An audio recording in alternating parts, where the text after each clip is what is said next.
คือบ่หากระถางใหญ่แน่บ่มีบ่เป็นคุมันจังได้ลาย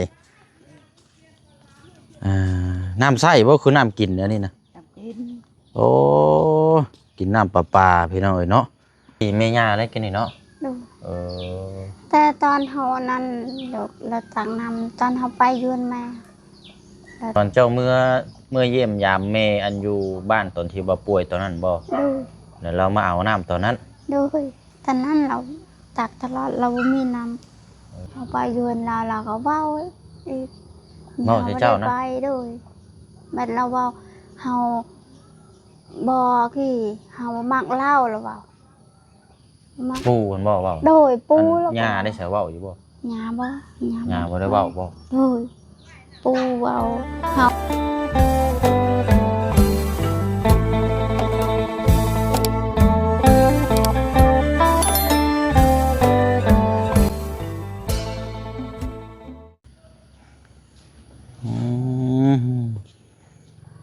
เอาน้ำใส่เนาะแม่เนาะคือบ่หากระถางใหญ่แน่บ่มีบ่เป็นคุมันจังได้ลายน้ำใส่บ่คือน้ำกินอันนี้นะน้ำกินโอ้กินน้ำประปาพี่น้องเอ้ยเนาะเอาเปิดภาพมานี่ก็ทางแม่ย่าเนาะของทางน้องฮังมื้อนี้กับพี่น้องเอ้ยพบเจอเราถือว่าบ่ได้พบเจอแล้วนานแล้วเนาะพี่น้องเนาะตั้งแต่ขึ้นเพื่อนซานพุ่นบ่จักมาเอาน้ำในใส่น้ำลูกหลานเรากันเนาะก็เป็นที่พึ่งพาแน่และเรากับปกติแล้วพี่น้องเอ้ยเป็นจังไดเด้มื้อนี้เฮ็ดอยู่เฮ็ดกินอย่างทางนี้เนาะเฮือนครัวน้อยเราเพราะว่าน้อยยังบ่ทันตื่นบ่โอ้แสดงว่ามื้อนี้มาเช้าแห้งซะพี่น้องเนาะมาเช้าแห้งบอกว่า7:30ตอนนี้ก็ตื่นตั้งแต่6:00นเอาอันแรกเนาะพี่น้องก็มาพบมาเจอกันอีกคือเก่าคือเดิมอัปเดตสภาพอากาศมื้อนี้สีลมๆแดดๆเนาะเบิ่งแล้วนี่ก็ฟ้าฝนนี่ก็เริ่มจะจางแน่จังน้อยแล้วล่ะพี่น้องเนาะเนาะเอาสบายดีเด้อพี่น้องเนาะสบายดีและสวัสดีพ่อแม่พี่น้องเบิดสุขุสุคนเนาะพี่น้องเนาะพบเจอกันอีกคือเก่าคือเดิมเนาะมื้อนี้ก็วันพุธแล้วพี่น้องเนาะไวขนาดเลยพี่น้องครึ่งเดือนเลยวันที่15อะไรพี่น้องเนาะเอากะมาอัปเดตดินน้ำทั้งพลักน้อยแต่ว่ายังบ่ทันได้ตื่นนอนอยู่ยังนอนอยู่พี่น้องเพราะว่าเฮามาแต่เช้าเนาะกับปกติพี่น้องเนาะบ่เป็นหยังเนาะกะเพราะว่าชื่ออันนี้มาฝากเราชื่อปีโป้เมื่อวานนี่ว่าสิเอามาให้อยู่แต่ว่าลืมกับอันน่ะเฮามีเครื่องคองจากทางอยู่ฝรั่งเศสแล้วเพิ่นให้ทางบ่เชียงนี่ซื้อไข่ซื้อในอยู่ในกินมามอบให้แน่นะพี่น้องก็หลายสิ่งหลายอย่างเนาะพี่น้องเนาะเจืองนี่ก็น่าจะไปบุกทางพุ่นแหละพี่น้อยส่วนให้เข่าแล้วคือเก่าหั่นแหละเบิ่งก่อนเป็นยังไงอันนี้เนาะสวยหน้าสวยตาทั้งนั้นกัน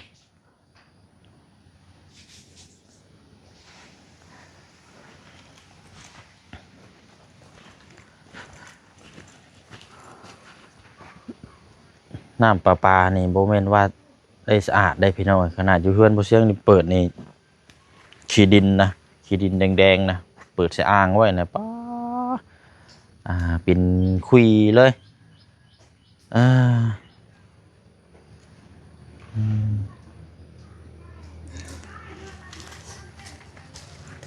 เจืองนี่นอนอยู่ให้พ่อโน้เจืองเนาะเดี๋ยวเอาต้มอันนี้เนาะแล้วเรียบร้อยเลยโอ้เดี๋ยวรออันทั้งผู้ว่าเพิ่นตื่นขึ้นมาแล้วมันกินได้เลยบ่เพราะว่าอันคือว่าแล้วต้องเฮ็ดเวียกตอนที่ลูกยังนอนอยู่ได้เนาะคันว่าเรายังบ่ทันได้ตื่นเนาะบัดตื่นมานี่มันสิเวียกได้เวียกยากได้ จากอนาทางเมษาเนี่ย กินข้าวแล้วยังไม่ได้ให้เรากินก่อน อืม แล้วเรากินนอนจึงกินข้าว อ๋อคนกินข้าวนี่คือต้องให้พลักในกินข้าวก่อน โดย เดี๋ยวเจ้าจังได้กินน้ำลังสิบ่ โดยเฮาแล้วเรากินเรานอนแล้วจังกิน อืมโอ้ลำบากแท้นี่เนาะเอาบ่เป็นหยังใส่เดี๋ยวจังสิ เฮ้ย โดยเดี๋ยวจังสิเข้ามาเยี่ยมยามอีกเทื่อนึงเนาะว้าวกันมาเช้าแน่มื้อนี้พี่น้องเอ้ยตื่นตั้งแต่ 6:00 นแล้วก็นอนบ่รับต่ออีกบาดนี้ ถือว่ามันสายแล้วนะก็เลยลุกอาบน้ำในมาเวียดเลยอันนี้เอาไว้ให้เรา โดยขอบใจเด้อ เป็นดีโด เนาะ กะหรี่เมย่าเลยกันนี่เนาะ โดย เออ แต่ตอนเฮานั้นเดี๋ยวเราตักน้ำตอนเฮาไปยวนมาเราตักตลอดน้ำ อืมเรามาเอา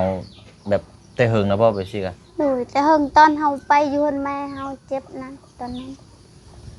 บัดเฮามือออกตอนเฮาอยู่เฮาบ่เห็นทำแต่เฮามือเฮาเห็นเราตักน้ำบ่เราตักน้ำอยู่นี่เรามีน้ำตา อืมตอนเจ้าเมื่อเยี่ยมยามเมอันอยู่บ้านตอนที่ว่าป่วยตอนนั้นบ่ โดย แล้วเรามาเอาน้ำตอนนั้น โดยตอนนั้นเราตักตลอดเราบ่มีน้ำ เอก็นี่ได้ซะเนาะ โดย มันสิเว้าว่าเฮากี่ที่ขี้เหนียวเฮาก็สิไปเว้าไปมุมมองนั้นมันก็บ่ได้เนาะ โดย เออ บัดปู่เขาไปเมื่อวานเขาไปตอนนั้นเขาไปยวนเราก็เว้าอีก เว้าให้เจ้านะ ไปโดยบัดเราเว้าเขาบอกที่เขามักเล่าหรือเปล่ามัก ปู่มันบ่เว้า โดยปู่ อัน แล้ว ย่าได้ใช้เว้าอยู่บ่ หญ้าบ่ ย่าบ่ได้เว้าบ่ โดยปู่เว้าเขาพลักเลยเมื่อเขาเมื่อ ไปอันมือใดน่ะ เขาไปมือชื่น มื้อซื่อนั่น ดู อุ้มพลักไปลิ้นบ่ โดยบ่แบบทางนั่นอุ้มพลักไปอยู่พูนเฮาก็เลยไปนำกันแบบเราอุ้มพลักไปเลย ไผอุ้มอะ นั่นลูกคือนาบาวทางเจืองนั่น อ๋ออุ้มพลักไปเจ้าก็ได้ไปนำพลัก เฮาก็เลยไปนำพลักแบบ เออ ปู่ว่าวแบบนั้นแบบนี้เฮาก็เลยเมื่อ ๆ เฮาอยากอยู่แหละ เป็นแท้นี่ โดย เว้าแบบว่าบ่ให้ไปแถวนั้นบ่ โดยเราเว้าคนสัมภาษณ์ให้เจ้าอันนั้นอันนี้เจ้าก็กิน เจ้าแบ่งค่อยก็กินคันเจ้าแบ่งก็บ่กินแล้วเว้าเฮาก็ต้องแบ่งตลอดแบบเราเว้าแบบนั้น เนาะมันก็เพราะเรื่องในการแบ่งการในอยู่ในกินมันก็แล้วแต่ส่วนที่บุคคลแล้วแต่เจ้าได้นี่เนาะ เฮาแบ่งตลอดเจ้า เออ ทำมาเจียงบ่แบบเราเว้าแบบนั้น คือแบบบ่อยากให้ลูกมีหยังมีนี่เนาะแบบนั้นแหละเราเว้าเฮาก็เลยเมื่อเฮาบ่อยากแบบผิดกัน โอ้ จะมีเรื่องหยังเฮาก็เลยเมื่อตอนนั้น เอาตีห่างมาก่อนเนาะ โดย อ๋อเนาะพี่น้องบางทีก็ในอยู่ในกินลูกหลานลูกเต้ากับแบ่งอยู่ในกินก็ให้อยู่แต่ว่าก็ยังบ่มักอยู่เนาะ โดย จักแนวใด เห็นหยังก็เราบ่มัก อืมแต่ว่าย่านี่ก็ผู้เรามาเอาน้ำกินนี่เราก็บ่ได้เว้าเจ้าบ่ โดยวิตอนเฮาเมื่อตอนนั้นนี่กับตอนเฮาคลอดลูกนี่เราบ่ได้เว้าหยังตอนนี้ เออ ไปปู่คันเฮาไปเพิ่นเรานี่เราก็เว้าเลยนี่เฮา คันว่าคือสมมุติเจ้าออกไปแบบสิก็เว้าแล้วบ่ได้ทันเห็นนี่ โดยกันเห็นเราเว้า เออ เราเห็นว่าคอยแบบชนกเราเว้าคอยชนกล่ะมีแต่เอาลูกบ่มีไผเอาลูกเฮาก็อยู่เฮือนคันมีไผเอาลูกเฮาก็ไปเฮ็ดเวียกคือกันแบบเราเว้าเราเห็นเฮามีแต่เอาลูกแบบเราเห็นคอยนี่ชนกหรือเปล่า อ๋อเราว่าเจ้าน่ะสนุก โดย เอ้าสนุกในได้นะก็ ชนกแบบ อ่า มีแต่เอาลูกเด้บ่ได้ไปเฮ็ดเวียกหรือเปล่าแบบ เอ้า เพิ่นนั่นปู่ว่า กันว่ามีคนเอาลูกแล้วเฮาก็ไปเฮ็ดเวียกเนาะ โดย อันนี้มันบ่มีคนเฮ็ดเอาลูกน้อยสิสนุกแบบนี้นะเอาลูกนี่บ่มันบ่แม่นวันละสนุกสนานได้เมื่อยคือหยังนี่ กินข้าวก็ยังบ่ได้ มันชื่อได้นี่ตื่นมานี่เจ้าก็ต้องไปเฮ็ดให้กินไว้ก่อนเนาะ โดยนึ่งข้าว นึ่งข้าวนึ่งน้ำไว้เด็กน้อย2คนอยู่นอนอยู่เทิงเทือนน่ะพี่น้องพลักแน่แต่ก็ลูกต้องกินก่อนเราจังได้ โด กิ ย น เฮา ข้าว บอกกับเจืองว่าเฮาก็บ่แม่นเฮาอยากไปอยู่ไปน่ะไปยืมไปย่ํแบบทางแม่ย่าทางปู่เฮาอยากไปอยู่มาแบบแม่ย่าปู่บ่มักคอยเฮาว่าแบบเราบ่มัก คันว่าไปเยี่ยมเราบัดอคติจะลดบัดนี้เนาะ โดย ก็เลยบ่ไปดีกว่าเนาะ โดย กันไปแล้วก็เจอปัญหาเว้าใส่แล้วมันก็บ่สบายใจเนาะ โดยแบบเราเมื่อวานนี่เฮาบอกเรา เออบอกมาเจืองบ่ โดย ดีแล้วเจ้ากับมีหยังเจ้าก็บอกมาเจืองนำแล้วก็อันใดที่มันคิดว่าทางครอบครัวเราอันไหนที่ว่ากะห้างเฮากะห้างเนาะ โดย เดี๋ยวเราว่านี่ได้ในสถานเจือง เชิงเพราะว่าย่างเราก็นั่น คอยก็แบบให้นั้นเฮาแบ่งอันนั้นมีกับไข่ให้เฮาเจืองไปเอาไปให้เรา อันที่บ่เชิงมอบให้เมื่อวานนี่บ่ โดยเฮาแบ่งกัน แล้วเจ้าแว่งเอาไปให้ทั้งปู่กับย่า โดยเจืองไปให้เรา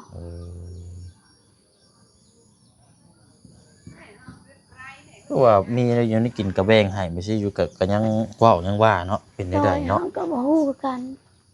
เอ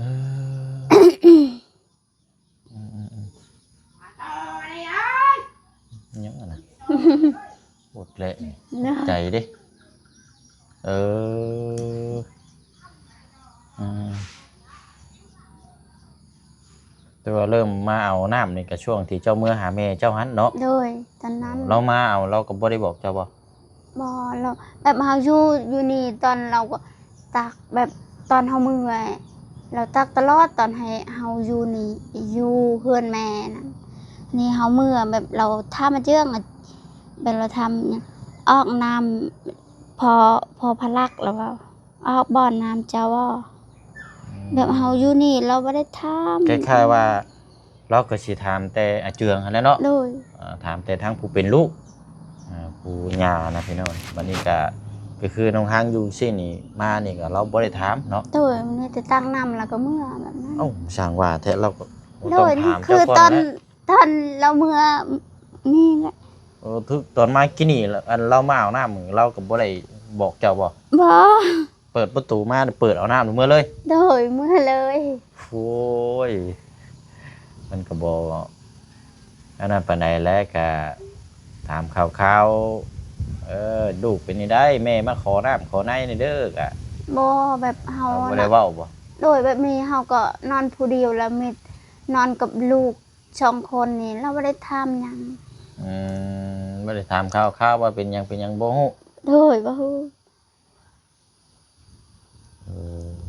เฮาก็บ่ฮู้แล้วจักสิเฮ็ดแนวใดเราเฮ็ดหยังบ่ถึกใจ ก็มีแต่ว่าเพิ่นบ่สนใจเฮาก็ห่างๆเนาะ โดย อยู่กับลูกกับเต้าเจ้านั่นดีที่สุดแล้วหม่องหลายจุดที่ว่าก็เฮาไปแล้วเฮาได้ยินแนวมันบ่ดีบ่งามเฮาก็ออกมาดีกว่าดิ้นอยู่กับลูกเจ้าอยู่แถวนี้แหละก็แปลกอยู่เลยพี่น้องเนาะอันสิเว้าก็แบบว่าคนเฮานี่แบบคืออาศัยพึ่งพาคนอื่นอยู่แต่ว่าแบบบ่ให้เคารพที่ส่วนบุคคลแบบที่มาขอนำหั่นนะก็แปลกอยู่แบบบ่ยอมเสียเปรียบบ่หรือว่านี่ได้อันนี้เนาะ ก็บ่ฮู้แบบเรา เอาตามหลักนี่เราก็ต้องถามเจ้าก่อนไหน โดยเราบ่ได้ถามแต่เรา อืม ตักน้ำแบบคือเจืองอยู่เฮือนก็คือกันเจ้าถามลองเบิ่งกับเจืองแบบขณะเจืองอยู่เฮือนเราไปตักน้ำเราก็ถามมาเจืองคอยก็เราบ่ได้ถามหยังเวลาเราไปตักน้ำก็ตักเลยนั่นก็เมื่อ บ่แบบว่ามาเอาน้ำเอาในสิคือทางเจียงบ่อยู่ก็คือในอยู่ในกินเฮาก็เคยเอามอบให้อยู่เนาะแบ่งปันกันอยู่ก็อย่างน้อยก็ถามว่าหังเป็นนี่ได้อันยามาเอาน้ำเอาในก็ ก็ถามกันพูดคุยนํกันเนาะพอได้อันนี้ โดยแบบนั้นก็เฮาก็นั่นมีเราบ่ได้เว้า อันนี้มาเอาน้ำหิวเต็มเมื่อเลย โดยเต็มคืออายเห็นนะเต็มแล้วก็เมื่อแล้วก็แบบ โอ้พี่โดยจักสิเว้า ได้ ออกแบบแนวทางแนวใดเนาะแบบคล้ายๆแบบว่า อยากพึ่งพาน้ำลูกหลานอยู่แต่ว่าบ่ให้ความเคารพมานะพี่น้องบ่ให้ความเคารพทางผู้ที่มาเอานำมานะพี่น้องอันนี้ก็จักสิออกความคิดเห็นแนวใดอันนี้เนาะทางเฮาก็งูคือกันแต่แบบภาษาทางบ้านๆนี่คือบ่เชียงนี่ถ้าเป็นแบบนี้นี่ก็สิยกตัวอย่างคล้ายๆว่าเจ้าของนี่บ่ยอมเสียเปรียบแต่ว่าก็มาเอาหั่นนะ โดย แต่ว่าบ่ยอมให้เขาเคารพ แบบบ่มีน้ำเด้ขมั่งแบบเราก็ไปตากคันมีน้ำตอนนั้นมีน้ำอยู่นี่เราไม่ได้ไปตาก แต่ก่อนนี่มันสิมีน้ำก๊อกอยู่หม่องโรงเรียนพุ่นเนาะ โดย โรงเรียนหม่องอันข้างเฮือนน้องแชหั่นที่มันเป็นน้ำบ่ดาดหม่องโรงเรียนบัดนี้มันก็อยู่หั่นมันเสียแล้วเนาะ โดยเชี่ยก็ อ่า ไปตักน้ำอยู่ห้วยก็ไกลแหละ บัดนี้ไปตั้งน้ำอยู่ห้วยกับหม่องที่ทางพุ่นแหละ โดย คือทางแม่น้องเอิงไปเอาพุ่นแหละพี่น้องคือไกลหมู่ให้ส่วนแล้วที่เฮาไปเบิ่งน้ำกันมื้อนั้นแหละอยู่น้ำคลองมื้อนั้นแหละอืม ตามความคิดของเจ้าแล้วนี่ถ้าว่าเป็นแบบซี่นี่เจ้าสิคิดว่าแนวใดซะน้องฮะแบบก็คือปู่ย่าแบบคิดแนวนี้นะครับเจ้าสิตามที่เจ้าคิดนี่เราเป็นคนแบบใดหั่นนะ เราก็บ่ฮู้กันบ่ฮู้แบบให้แบบเราคิดจักแบบใดแหละเราบ่ฮู้แบบในใจเราเฮาแบบ เอ้าคันว่าสร้างเลยก็บ่จำเป็นต้องมาพึ่งพานำลูกเต้าซะเนาะ โดย สิ แบ เว้า บ ก็ คัน ก็ เรา ต่างคนต่างอยู่ซะแล้วก็บ่ต้องเว้าหยังหลายอันนี้เราบัดเว้าหั่นแล้วก็ยังบ่วิตแล้วก็ยังมาใช้นำอยู่เนาะ แบบเฮาคิดแบบนั้นแหละ ปู่เว้าแบบเฮาอยากแล้วเฮาอะจึงไปตำเขาอยู่เฮือนเราก็แล้วว่าแบบเฮาอยากเป็นชนกในครอบครัวเฮาได้ รวมแบบชนกในครอบครัวเจ้าแบบแล้วว่าจึงแบบนั้นเฮาก็คิดและมื้อเราไปตักน้ำเฮาก็บ่ว่าหยังเฮาแบบเราเว้าหยังก็เฮาบ่ว่า จักสิเว้าแนวใดซะเนาะ โดย มีแต่ว่าเรานั่นบ่ได้มาเฮือดเจ้าพี่เนาะทางปู่เนาะ โดยบอก มาแต่หญ้ามาเอาแต่น้ำนี่เนาะ โดย มื้อหนึงเราบ่เอาจักเทื่อ แบบเราเฮือนเราก็ครอบครัวใหญ่ก็2-3เทื่อแล้วครอบครัวใหญ่เรา มื้อหนึงนะ โดย คือมื้อหนึงมาตักเอานี่ได้ โดย คือมื้อนี้รอบเช้าแล้วเนาะ โดย แล้วตอนเที่ยงตอนบ่ายมื้อนี้เราสิมาเอาอีกอยู่บ่ โดยเรามาเอาแบบเราเฮ็ดอยู่เฮ็ดกินเด้ไปตักอีกอันนี้ก็เราไปตักเรากิน โอ้ น้ำกิน เออคล้ายๆมื้อหนึงนี่ก็2-3เทื่อเนาะ โดย 2-3รอบ แบบพ่นตกกับเราบ่ได้ไปตักนี่พ่นบ่ตกกับบ่มีน้ำแล้วก็ไปตัก อืม เราครอบครัวใหญ่ อ่า แบบลูก ๆบ่อันเรื่องน้ำเรื่องในนี่ก็บ่คันสิเว้าก็แบบเว้าภาษาบ้านๆเฮาก็แบบบ่ขี้ที่ขี้เหนียวหรอกเนาะ โดย แต่ว่าก็อยากให้ อย่าง เคารพทางเราแหน่นะพี่ โด น้อง ย เพราะว่าเฮาก็คนคือกันเนาะคันสิเว้าก็ให้ โดยแบบ ถามเราแหน่ว่าเราอยู่เฮือนอยู่ซ่านนี่ก็มาเอาน้ำเอาในก็ดูเด้อฉันจังซี่มาโดดเปิดก๊อกน้ำว่าหมุนเมื่อเลยนะ เรา พี่น้อง คิดแบบในใจเราแบบมีน้ำมีหยังนี่มีแต่เราอยากช่วยเหลือบิทั้งลูกเล่าเฮาแบบ เราแบบเฮาก็บ่มีหยังแบบนั้นเราคิด ตรง เราคิดแบบนั้น สรุปแล้วกับแบบง่ายๆถ้าว่าคือถ้าเกิดยังขึ้นแบบแนวแบบบ่ดีบ่งามจังซี่นี่ทางสำหรับเจ้านี่ก็ บ่มีหยัง เราก็จ้องเอาลูกเราอยู่แล้วเนาะ โดยแบบนั้นแห โอ้ ล้ว เท่ากับน้องฮังนี่ แบบมองบ่เห็นเลยนะสายพี่น้องเลยผ่ามือกลายเป็นหลังมือเลยเนาะโทษแบบบ่มีหยังเลยแบบเออแบบบ่มีเช็ดหยังเลยแบบนั้น แบบนี่แต่ว่าอันนี้แหละคือหนึ่งมาอยู่เฮือนซ่านหลังนี้เนาะโดยอ้ายก็อยากแจ้งให้ทางเจ้าหันเพื่อความสบายใจอีกรอบหนึงเนาะโดยตั้งแต่เฮามาเบิ่งที่ดินที่ทางเริ่มต้นแรกๆด้วยนี่ก็นับมาตั้งแต่ที่ดินที่ทางบ้านเฮือนซ่านที่ชุบไม้ซอยแล้วก็ทางผู้ใหญ่ที่เพิ่นอุ้มสู้นี่ก็คือความจุดประสงค์ด้วยนี่ก็โดยตั้งแต่อ้ายพบเจอเจ้าแรกๆที่อยู่ปั๊มน้ำมันอุ้มพลักน้อยที่ว่าเจ้าให้ตอนนั้นแหละเนาะโดยอ้ายก็เลยติดตามมาแล้วก็จนฮอดปัจจุบันตอนนี้ก็คือผู้ใหญ่ที่เพิ่นเบิ่งและก็หลายท่านที่เอ้ยเนาะหลายท่านที่เพิ่นติดตามก็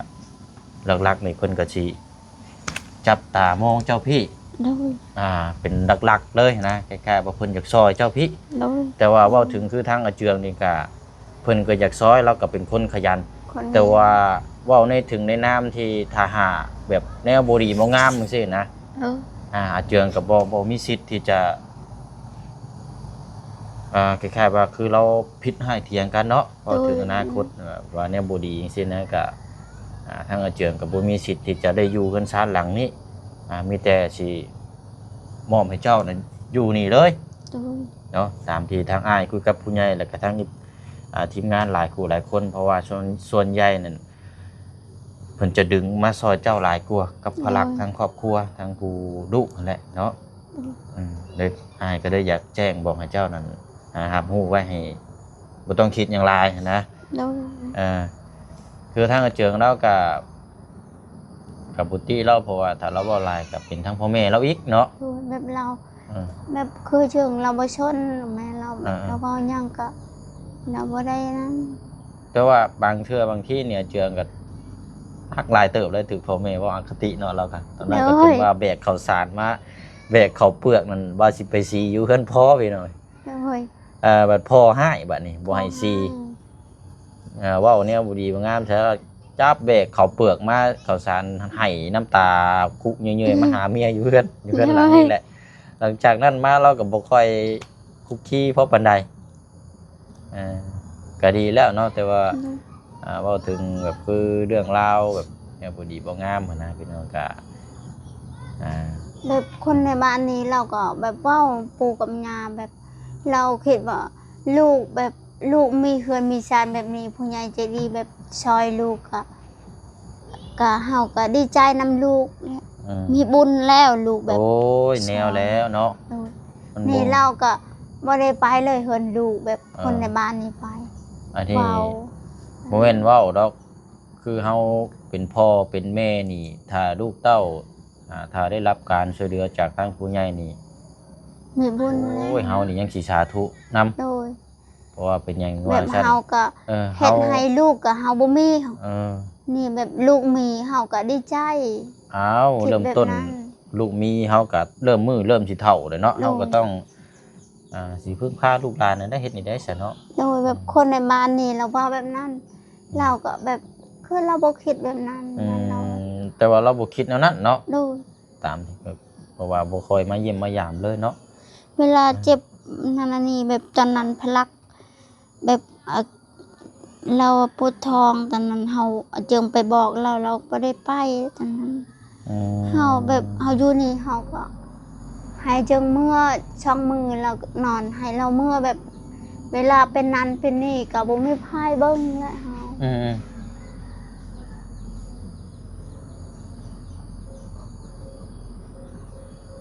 โอ้เอาซะเนาะมีแต่ว่าอยู่ในขอบเขตเฮาดีกว่าเนาะลูกปลาเต่าดินอยู่แถวนี้แหละกันว่าไปพุ่นแล้วเพิ่นว่าเฮาก็บ่ไปแต่ว่าเรื่องน้ำเรื่องหยังแก้ซี่นี่ก็บ่ฮู้ว่าสิแก้แนวใดพี่น้องเพราะว่าค่าน้ำนี่ก็ชุมเจ้าเสียเองเนาะโดยล่าสุดนี่ก็200,000ปลายนี่กันโดยเฮาเสียเราก็ต้องไปเสียเองอันนั้นแบบเฮาเสียแบบเดือนนั้นเฮาเต็มนี้60เดือนนี้เฮาจ่ายเบิดเจืองผู้ใหญ่พี่ แบบให้เฮาเงินอายไปให้ตอนนั้นน่ะ อ่า เฮาก็จ่ายค่าน้ำเลยเฮามือ อ่า ที่เพิ่นแม่เฮา ที่อ้ายมอบให้เจ้าหันที่ขึ้นมารอบนี้เด้อเนาะ โดย แล้วเจ้าก็ไปจ่ายค่าน้ำ โดยค่าน้ำช่องเส้นเก่า15,000 อ๋อตกพี่น้อย290มันเกือบ500กว่าเนาะ โดย 500กว่าบาทแต่ว่าทางนั้นนี่บ่ได้ช่วยหยังจักกีบเลย เฮาก็บ่ฮู้แหละเจิงว่า เออ เฮาบ่ฮู้แหละเฮาแบบไปเฮือนแม่เฮาก็บ่ฮู้แบบเจิงว่าแบบเจิงว่าเราให้แล้วแช่นหนึงแล้วเว้ากับเฮาจ้ะว่า ให้นี่คือให้อาเจืองบ่ โดยเราให้ โอ้คันว่าเราให้ทางอาเจืองนี่เจ้าก็ต้องถามทางอาเจืองว่าเงินตัวนั้นต้องเอามาจ่ายค่าน้ำ โดยเราเว้าเราใช้น้ำมันแล้วเว้า โอ้โอ้แสดงว่าเราน่ะจ่ายอยู่สาม โด พี่น้อย ยแบบเราเว้าว่าเราจ่ายอยู่แต่เฮาว่าเราให้80แล้วเว้าเฮาคิดว่าค่าน้ำอ่ะก็ว่าแหละสำนี้แบบเฮาให้ อืม เฮาติดหนี้เฮาเจอแบบเดือนนั้นเฮาติดหนี้60,000แบบเดือนนี้ก็เอาค่าน้ำแบบอันนั้นช่องแชน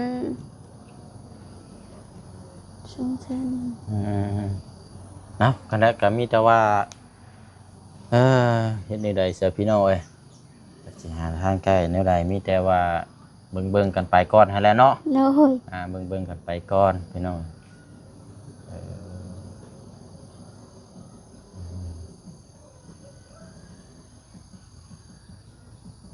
ว่าเรื่องทั้งอันที่ว่ากับทั้งผู้วิญญาณนี่บ่มักแต่ไหลมาอยู่แล้วเนาะตั้งแต่แรกๆแต่เฮาพบเจอน้องเพิ่นพุ่นแหละพี่น้องคันสิเว้ากัน เลยแต่ตอนนั้นแบบ หลังจากนั้นก็อคติมาเลยเนาะลูกหลานได้เฮือนชาตินั้นแป้นก็เราก็บ่ได้ดีอกดีใจนำได้พี่น้องแต่ว่าถามว่าใช้น้ำลูกหลานบ่เราก็ใช้ ใช่แบบเฮาก็บ่ฮู้แหละในใจเราแบบนั้นแหละ โอ้ย แบบโมลูกไผ่ก็บ่ได้เบิ่งบ่ได้ยิงก็ต้องใช้ บ่คันว่านี่เจ้าก็มีในอยู่ในกินก็แบ่งให้อยู่เนาะ โดยเฮาแบ่งตลอดแบบเฮาก็กินผู้เดียวเฮาก็เฮาแบบบ่ดีปานใดเฮาอยากแบ่งเราก็เราบ่อยากเบิ่งเฮาก็เฮาแบ่ง อ้าวเนาะสาหัสและสาพี่น้องเนาะมีแต่ว่ามาพบเจอกับพูดคุยถามแล้วก็แจ้งบอกทางน้องเพิ่มเติมน้ำกันอีกเนาะเพื่อให้สบายอกสบายใจเนาะบ่ต้องคิดอย่างไรและมีแต่ว่าเดี๋ยวสิเข้ามาอีกทีนึงเด้อ โดย เราให้พังน้องพลักตื่นก่อนพี่น้อยว่ามื้อนี้มายังบ่ทันได้ตื่นอยู่เดี๋ยวสิเข้ามาอีกทีนึงเนาะ โดย หากินข้าวกินน้ำเจ้าก็เด้อ โอ้ ผ ย มลูกยังบ่ทันได้ตื่นกินข้าวกินน้ำแล้วก็แค่นี้แล้วก็จังหาในอยู่กินให้ลูกเด้อ โดย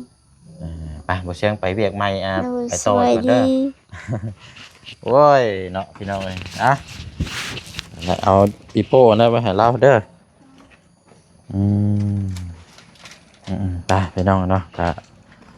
พูดคุยน้ำกันอีกเนาะเพราะว่าเราเห็นแล้วก็ได้ถามเรื่องราวที่ไปที่มา